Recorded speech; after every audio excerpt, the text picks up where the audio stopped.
सादर प्रणाम। मैं हूं हिमांशु द्विवेदी और आपका स्वागत है हमारे खास कार्यक्रम चर्चा में आज भी हम क्रमवार रूप से दो विषयों पर बात करेंगे। पहला विषय छत्तीसगढ़ के मुख्यमंत्री कांग्रेस के वरिष्ठ नेताओं में शुमार हो चुके भूपेश बघेल के बयान से जुड़ा हुआ है। भूपेश बघेल ने इस बात पर सवाल उठाया कि भारतीय जनता पार्टी जो अपने आप को देश ही नहीं बल्कि दुनिया की सबसे बड़ी पार्टी होने का दावा करती है, वहां पर कार्यकर्ताओं की इतनी भीड़ होने के बावजूद भी नेताओं का काल क्यों हो गया। और अपने इस कथन की समर्थन में वह दलील देते हुए कहते हैं कि आजकल भारतीय जनता पार्टी को इतना अकाल हो गया है कि मंत्री और मुख्यमंत्री बनाने के लिए उसे अपनी पार्टी के प्रामाणिक कार्यकर्ता पे भरोसा नहीं रह गया है, इसलिए दूसरी पार्टियों से लोगों को ला लाकर जिम्मेदार पदों पर बिठाया जा रहा है। आज हम इसी संदर्भ में बात करेंगे, जानने समझने की कोशिश करेंगे कि आखिर छत्तीसगढ़ के मुख्यमंत्री भूपेश बघेल ये बयान देने को बाध्य हुए तो ऐसे क्या अवसर भारतीय जनता पार्टी ने उपलब्ध करा दिए जिसके चलते इस प्रकार का व्यंग भूपेश बघेल कर पा रहे। इसीलिए हमारा आज का विषय है भाजपा से सवाल, चेहरे का आकार। और इस चर्चा का हिस्सा बनने के लिए तीन खास मेहमान हमारे साथ जुड़ रहे हैं, उनसे आपका परिचय कराएं और इस रोचक मसले पर कुछ चर्चा करके नतीजे पर पहुंचने की कोशिश करें। उससे पहले लेकिन समय है आज के विचार सूत्र का। हमारा आज का विचार सूत्र बेहद संक्षिप्त है। हमारा विचार सूत्र ये कहता है का हानि समुच्यति, अर्थात हानि क्या है, अवसर चूक जाना, अर्थात अगर आप अवसर को चूक रहे हैं तो वह हानि है। तो कुल मिलाकर तमाम नेता अगर अपनी दल के प्रति निष्ठा बदलकर किसी दूसरे दल की ओर रुख कर रहे हैं और उसके माध्यम से पद और प्रतिष्ठा को तथाकथित तौर पर प्राप्त कर रहे हैं तो इसमें बुराई क्या है। लेकिन इसमें बुराई ढूंढ रहे हैं छत्तीसगढ़ के मुख्यमंत्री और कांग्रेस के वरिष्ठ नेता भूपेश बघेल, और हम इसी पर बात करेंगे। इस चर्चा का हिस्सा बनने के लिए तीन खास मेहमान हमारे साथ क्रमवार जुड़ेंगे। हमारे साथ हितवाद के संपादक एवी मुरली साहब जुड़ चुके हैं। हमारे साथ कांग्रेस पार्टी के वरिष्ठ राजनीतिज्ञों में शुमार मीडिया विभाग के प्रमुख और साथ ही छत्तीसगढ़ पाठ्य पुस्तक निगम के अध्यक्ष शैलेश नितिन त्रिवेदी भी जुड़ चुके हैं। थोड़ी देर में हमारे साथ भारतीय जनता पार्टी की ओर से राम विचार नेताम भी साथ होंगे और चर्चा की शुरुआत शैलेश नितिन त्रिवेदी से करते हैं और उनसे समझने की कोशिश करते हैं कि क्या हो गया आपके मुख्यमंत्री को जो भारतीय जनता पार्टी के संदर्भ में इस किस्म का व्यंग कर दिया। कांग्रेस ने भी तो कोई कमी कर नहीं रखी है अपने साथ में तमाम दलों से लोगों को जोड़ने के संदर्भ में, तो भाजपा के प्रति ये कटाक्ष थोड़ा विस्तार देंगे शैलेश जी अपने नेता के कथन के संदर्भ में।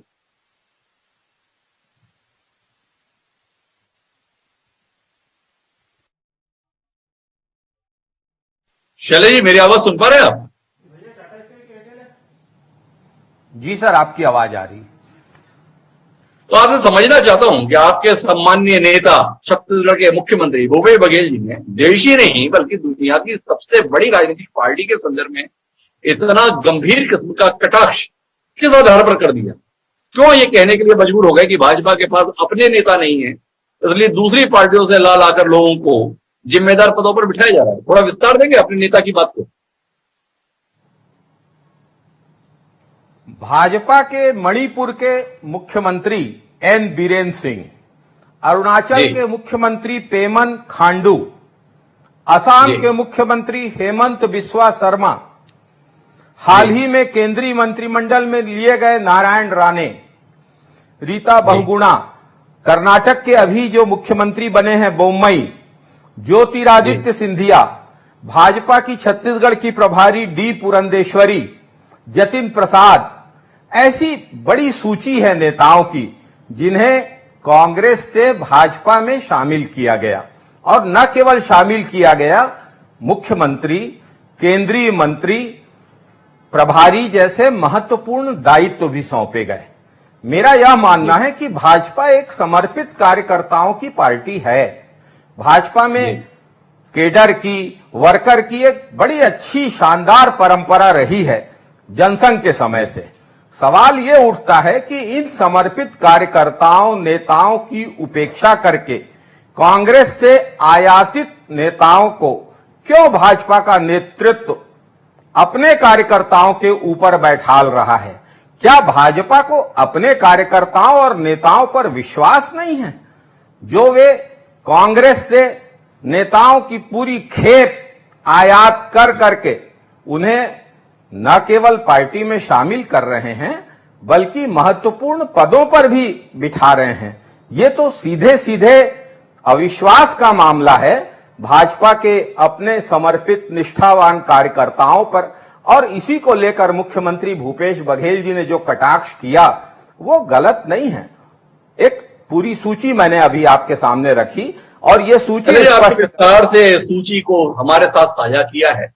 मैं रामविचार नेताम जी से उस कटाक्ष पर जाऊंगा, लेकिन उससे पहले ये समझना चाहूंगा कि आपने कहा कि भारतीय जनता पार्टी अपने कार्यकर्ताओं नेताओं की उपेक्षा करके इन लोगों को जिम्मेदार पदों पर बिठा रही है। तो ये तो हो गई भाजपा की बात, पर ये तमाम बड़े नेता आपकी पार्टी पर अविश्वास व्यक्त करते हुए भाजपा का दामन थाम रहे हैं। थोड़ा इसके संदर्भ में भी कुछ चिंतन, कुछ मनन करने की जहमत आप लोग उठा रहे हैं? नहीं, जहमत की बात नहीं है, ये तो हमारा दायित्व है, कर्तव्य है। हमारी पार्टी में जिन लोगों को हम एकोमोडेट नहीं कर पाए किन्हीं भी कारणों से, संगठन के कारणों से, कार्यकर्ताओं के कारण से, पार्टी नेतृत्व के विश्वास के कारण से, ऐसे नेताओं को भारतीय जनता पार्टी ने प्रलोभन दिया, तरह तरह के दांवपेच खेले और उन्हें अपने साथ ले जाकर अपने कार्यकर्ताओं के ऊपर बैठाल दिया। मैं शैलेश जी रोकना चाहूंगा, इतना सरल मामला तो नहीं है। आपने फिर से थोड़ी आधी अधूरी गिनाई। चौधरी वीरेंद्र सिंह, हरियाणा का दिग्गज राजनेता, सर छोटू राम का वारिस, भारतीय जनता पार्टी में जब दाखिल हो रहे थे तो उस समय राज्यसभा के सदस्य थे और साथ साथ पार्टी के राष्ट्रीय महासचिव थे, लेकिन उन्हें कांग्रेस नहीं भाई, कांग्रेस का नेतृत्व नहीं भाया, भाजपा का दामन था। ज्योतिरादित्य सिंधिया, उत्तर प्रदेश राज्य के प्रभारी, प्रियंका गांधी के साथ 24 अकबर रोड के कार्यालय में बराबरी से कुर्सी साझा करते थे। इसके बावजूद भी कांग्रेस नहीं भाई, कांग्रेस का नेतृत्व नहीं भाया, भाजपा भाई। कुछ इस पर भी तो दृष्टि दीजिए, कुछ इस पर भी तो विचार कीजिए, कुछ इस पर भी तो हम लोगों का मार्गदर्शन कीजिए कि ऐसा क्यों। आपने बहुत अच्छी बात कही, लेकिन आप हरियाणा की राजनीति के बारे में आपसे बेहतर कौन जानेगा। चौधरी वीरेंद्र सिंह और वहां पर हुड्डा जी की जो प्रतिद्वंदिता रही, या मध्य प्रदेश की राजनीति में कमलनाथ जी और ज्योतिरादित्य जी की जो प्रतिद्वंदिता रही, और स्वाभाविक रूप से ज्योतिरादित्य जी को ये लगा कि उनकी आशाएं आकांक्षाएं दल बदलने के बाद, पलटी मारने के बाद पूरी हो सकती हैं, और वे चले गए। लेकिन वहां भी जाके वे मुख्यमंत्री तो नहीं बन पाए। अंततः उन्हें केंद्रीय मंत्री पद, वो भी उड्डयन मंत्री के पद से संतोष करना पड़ा। क्या सिंधिया जी आज भी जब पुनर्विचार करते होंगे तो मुझे ऐसा लगता होगा कि उनको कहीं ना कहीं दुख और पछतावा होता होगा। दुख और पछतावे की उम्मीद जाहिर कर रहे हैं शैलेश नितिन द्विवेदी। मैं रामविचार नेताम जी के पास रुख करूं, उनके कार्यकर्ताओं के दुख तकलीफ के संदर्भ में कांग्रेस की चिंताओं को लेकर सवाल करूं, उससे पहले लेकिन चाहूंगा कि भूपेश बघेल जी का वो बयान हमें सुनना चाहिए जिसके आधार पर हम इस कार्यक्रम को करने के लिए विवश हुए हैं। तो एक बार सुने क्या कह रहे हैं भूपेश बघेल जी और क्या कह रहे हैं छत्तीसगढ़ के नेता प्रतिपक्ष धर्मलाल कौशिक। में नेताओं के अकाल है और इस कारण से कांग्रेस से जो जा रहे हैं वो केंद्रीय मंत्री भी बन रहे हैं, मुख्यमंत्री भी बन रहे हैं। आसाम में जो मुख्यमंत्री है वो कांग्रेस से गया हुआ है, कर्नाटक में भी मुख्यमंत्री कांग्रेस से गया हुआ, केंद्रीय मंत्री बन रहे हैं वो कांग्रेस से। यहाँ के जो प्रभारी हैं वो भी भूतपूर्व कांग्रेसी हैं। पुरंदेश्वरी जी भूतपूर्व केंद्रीय मंत्री कांग्रेस के, हमारे रहती इनके पास 9 विधायक सांसद होने के बाद भी नेतृत्व नहीं मिलना केंद्रीय मंत्रिमंडल में, ये तो दुर्भाग्य है भारतीय जनता पार्टी। हम तो उम्मीद कर रहे थे सोनेवाल जी जिस प्रकार से केंद्र में मंत्री बने, भूतपूर्व मुख्यमंत्री, तो रमन सिंह जी हमारे डॉक्टर साहब भी बनेंगे। कि आपके पास 2 लोकसभा के चुनाव हो गए, लेकिन आपने किसके चेहरे को सामने करके चुनाव लड़ा, और उसके बाद में आप नाम भी घोषित नहीं कर पाए। और नाम भी घोषित करने को तो छोड़ दीजिए, आपके केंद्र में ये स्थिति बन गई है कि आप नेता प्रतिपक्ष बना सके, उतनी बहुमत भी लेके आ जाएं, वो भी स्थिति अब कांग्रेस की बची नहीं। तो धर्मलाल कौशिक जी ये कह के संतोष कर रहे हैं कि आपके पास तो इतने भी नेता इकट्ठे नहीं हो पा रहे जिसमें आप नेता प्रतिपक्ष की कुर्सी भी हासिल कर पाए लोकसभा में। लेकिन रामविचार नेताम जी, इस दुख, इस तकलीफ, इस पीड़ा को जो भूपेश बघेल जी ने आप सबके संदर्भ में व्यक्त किया है, कितना आभार ज्ञापित करेंगे, कितना धन्यवाद ज्ञापित करेंगे। जो शख्स 25 साल तक विधानसभा में अजय योद्धा के तौर पर दाखिल होता रहा, और रामविचार नेताम महज एक सम्मानीय सांसद के तौर पर लोग राज्यसभा में बैठने के लिए विवश हैं, और कल के आए हुए ज्योतिरादित्य सिंधिया माननीय मंत्री के तौर पर आपको दिखाई दे रहे हैं। कितने आभारी हैं भूपेश बघेल जी के कथन क्या? भूपेश बघेल जी डरे हुए, इतना डरे हुए हैं, ऐसा जिस पार्टी को इतना प्रचंड बहुमत मिला, वो पार्टी 2.5 साल के बाद ही ऐसा बिखराव दिखने लगेगा। तो उन्हीं के मंत्री विधानसभा से वॉकआउट करते हैं, दुखी होकर के सदन छोड़ के जाते हैं। कहीं न कहीं तो ये जो इस तरह का जो माहौल बना हुआ है पूरे प्रदेश में, वो आज भी छत्तीसगढ़ के मुख्यमंत्री जी को ठीक से नींद नहीं आ रही है। वो बराबर डरे हुए हैं कि कब क्या हो जाएगा। अरे भैया, आदरणीय भूपेश बघेल जी, 2.5 साल के बाद अगर आपका सत्ता अगर परिवर्तन करके PS सिंहदेव साहब के पास चला जाता है और आप नाराज होकर के अपने विधायकों के साथ पार्टी छोड़ते हैं, तो स्वाभाविक है कि आप भारतीय जनता पार्टी की ओर ही आएंगे, और जब आएंगे तो हम लोग उस पर विचार तो करेंगे ना। तो इस तरह का जो मामले हैं, मैं समझता हूं कि कांग्रेस पार्टी की आज वो स्थिति है कि जो भी नेता दिख रहे हैं आज है, कल का कोई ठिकाना नहीं है। पहले भी आप इस चीज को माने या ना माने, लेकिन आप कहीं न कहीं आपको ये सोचना ही पड़ेगा। रोज कांग्रेस छोड़ करके नेता जो है भारतीय जनता पार्टी को आ रहे हैं, शामिल हो रहे हैं। नेताम जी, मैं फिर रोकता हूं आपको। इसी तकलीफ के संदर्भ में तो भूपेश बघेल जी जानना चाह रहे थे, और हम भी जानना चाहते हैं कि क्या हो गया आपकी पार्टी को। अपनी पार्टी के समर्पित प्रामाणिक कार्यकर्ताओं और नेताओं को किनारे पर रखकर ये दूसरी पार्टियों से छोड़ छोड़कर आ रहे लोगों को जो तख्त उपलब्ध कराए जा रहे हैं, जो ताज पहनाए जा रहे हैं, कोई तकलीफ, दुख, कष्ट नहीं होता आपको इस दृश्य को देखकर? कभी कदापि नहीं। हम लोग बड़े दिल के लोग हैं, और एक छोटी मोटी बात में हम लोग नहीं रहते।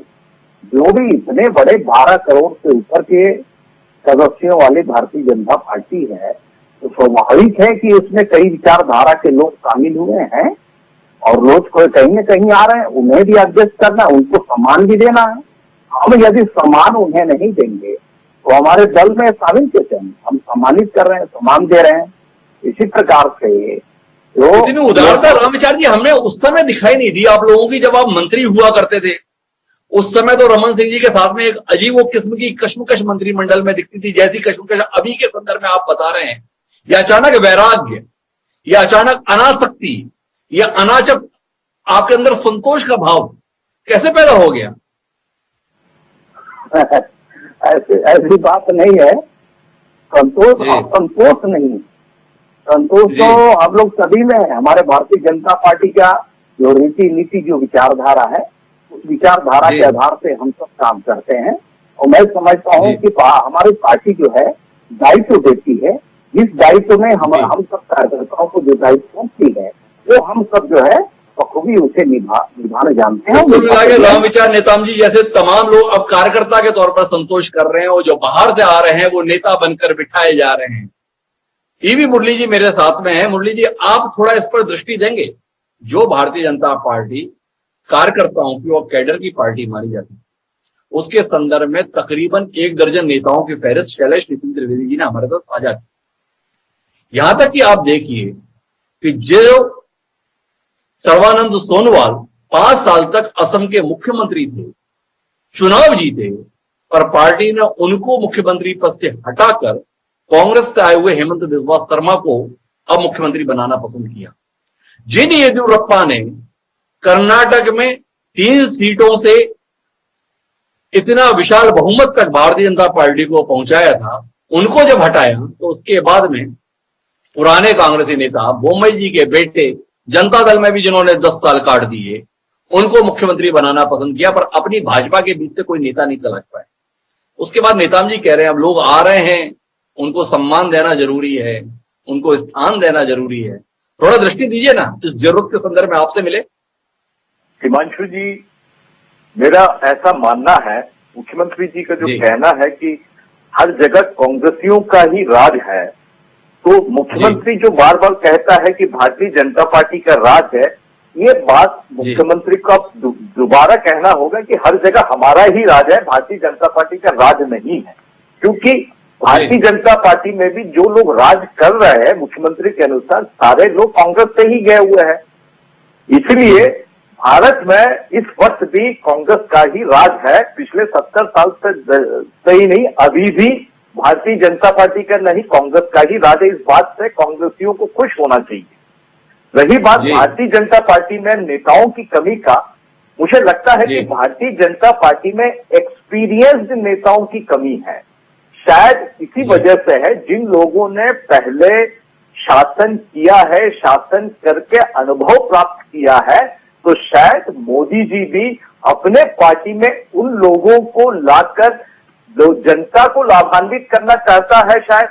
इसीलिए शायद आसाम में देखो आप, कर्नाटका में देखो। इस बात को कैसे यकीन करेंगे आप जो तर्क दे रहे हैं?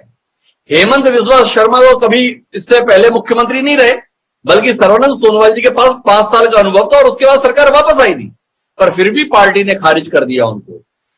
पार्टी ने सम्मान्य रविशंकर प्रसाद को घर बिठाना पसंद किया, पार्टी ने संतोष गंगवार जी को घर बिठाना पसंद किया, पार्टी ने रमेश पोखरियाल निशंक को घर बिठाना पसंद किया। इन सबके अनुभव के संदर्भ में कोई अटल जी के साथ में मंत्री थे, कोई एक राज्य के मुख्यमंत्री भी रह चुके थे, और उनके मुकाबले में कल के आए हुए ज्योतिरादित्य सिंधिया या तमाम लोगों को जो पहले पूर्णकालिक मंत्री भी नहीं रहे, केंद्रीय मंत्री, उन्हें पसंद किया। आपके तर्क में कैसे भरोसा करें कि अनुभवी लोगों को जगह देना चाह रहे हैं?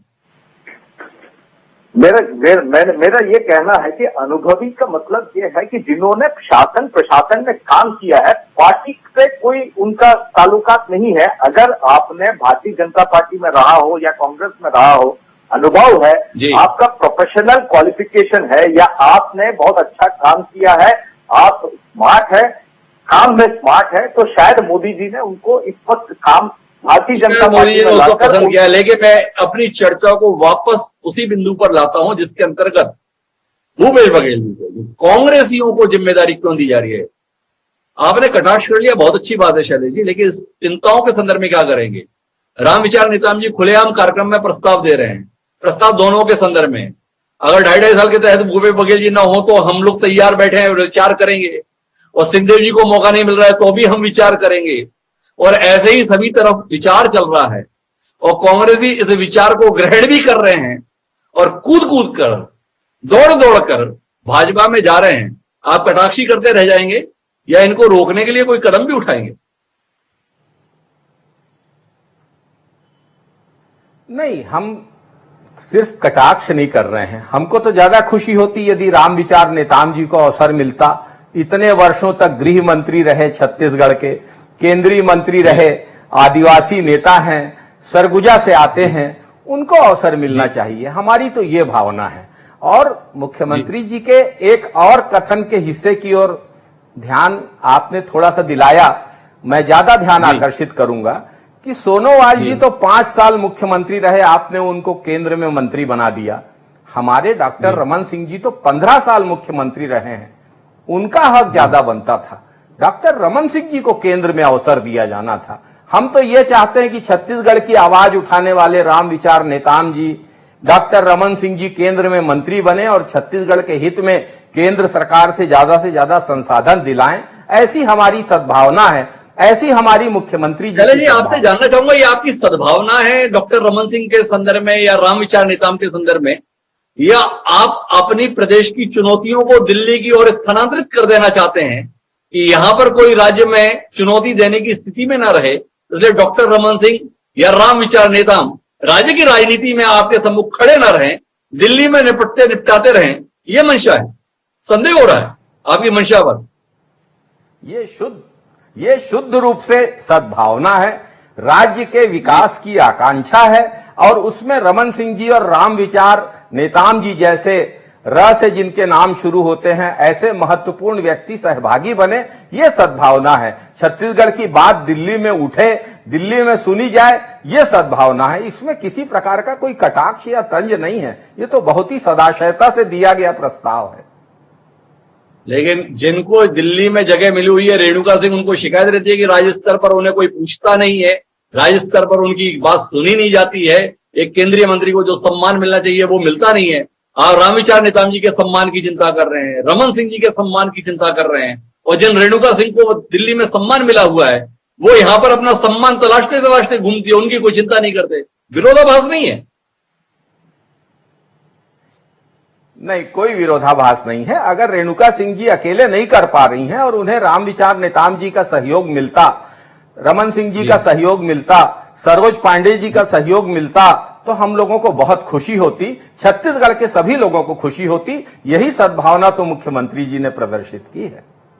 तो रामविचार नेताम जी, कांग्रेस की सद्भावना को लेकर क्या विचार है आपका? बहुत चिंतित हो रहे हैं शैलेश नितिन त्रिवेदी जी, बहुत चिंतित हो रहे हैं प्रदेश के मुख्यमंत्री भूपेश बघेल जी आपके वर्तमान और भविष्य को लेकर, डॉक्टर रमन सिंह के वर्तमान और भविष्य को लेकर। इतनी चिंता भाजपा में दिखाई नहीं देती आपके प्रति जितनी कांग्रेस चिंता करने लगी है। प्रस्ताव उल्टा तो नहीं जा रहा? मैं तो भारतीय जनता पार्टी का हूँ। अरे आप सद्भावना दिखाना है तो टीएस बाबा के प्रति दिखाइए ना, आप तो वहां दिखा नहीं रहे हैं। और इधर जो है घड़ियाली आप आने की बात कर रहे हैं, ये क्या हो रहा है? और ऐसा आप लोग इस तरह से सद्भावना दिखाएंगे तो मैं समझता हूँ कि आपके पार्टी में जो थोड़ा बहुत नेता बचे हैं वो भी चले तो निकल जाएंगे। भारतीय जनता पार्टी की ओर जो है मुखातिब हो रहे हैं लोग, और कोई ठीक नहीं है कि अगर यही स्थिति रहा तो आने वाला समय कांग्रेस के लिए और भी बुरे दिन आने वाले। मैं अभी से कांग्रेस के लिए तो और बुरे दिन आ जाएंगे, आपके इस दावे से मैं भी इत्तेफाक रख लेता हूं, पर उतने ही बुरे दिन भाजपा के पुराने कार्यकर्ताओं और नेताओं के भी बढ़ते जाएंगे। इसके संदर्भ में आपका क्या कहना है? क्योंकि जितने कांग्रेसी आते जाएंगे वो तमाम प्रमाणिक कार्यकर्ता जो कभी नेता हुआ करते थे वो केवल दर्शक के तौर पर रह जाएंगे। इसके संदर्भ में तो कुछ चिंता कीजिए, इस संदर्भ में भी तो कुछ दृष्टि दीजिए। क्या इतने अनुभव के बाद एक सम्मानीय सांसद के तौर पर ही सदन में बैठे रहेंगे, या इससे ऊपर जैसी उम्मीद शैलेश नितिन त्रिवेदी जाहिर कर रहे हैं उन्हें हम साकार होते हुए देखेंगे? देखिए, आपकी बात से मैं थोड़ा झाक रखते हुए अपनी बात रखूंगा। देखिए, भारतीय जनता पार्टी और अदर पार्टी में जो बेसिक जो अंतर है, बाकी पार्टियां नेता आधारित पार्टियां हैं। कांग्रेस की बात करें तो नेताओं के आधार पर पार्टियां चलती है। भारतीय जनता पार्टी में ऐसा नहीं। Bharatiya Janata party cadre based party है, कार्यकर्ता के वाली पार्टी है, और इसलिए हमारा जो ग्रास रूट में जो वक्त है, जो विचारधारा है, उस विचारधारा में बाहर से भी जो चाहे कांग्रेस के आए चाहे दूसर पार्टियों के आए,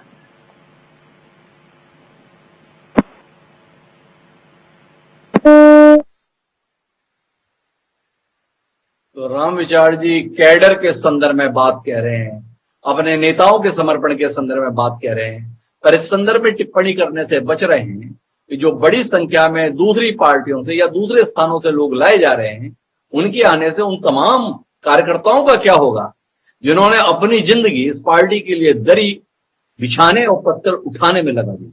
निश्चित रूप से चिंता का विषय तो है। कांग्रेस के बड़े नेता और छत्तीसगढ़ के मुख्यमंत्री भूपेश बघेल के बयान को केवल व्यंग भी मान लिया जाए, पर जो विषय उन्होंने छेड़ा है उसके संदर्भ में कुल मिलाकर भाजपा को विचार तो करना होगा कि जिन्होंने पसीना बहाया इस पार्टी के लिए, क्या उनके हिस्से में अब प्रतीक्षा ही जीवन का यथार्थ बनकर रह गई? देखें क्या भाजपा नेतृत्व इस पर विचार करेगा। बहरहाल आप तीनों मेहमानों का बहुत बहुत धन्यवाद हमारे साथ इस चर्चा का हिस्सा बनने के लिए। समय अब एक छोटे से ब्रेक का, एक ब्रेक पर जाएंगे और ब्रेक के बाद जब लौटेंगे तो उस विषय पर बात करेंगे जो कल एक फैसले की शक्ल में मोदी सरकार के हमारे बीच में सार्वजनिक हुआ।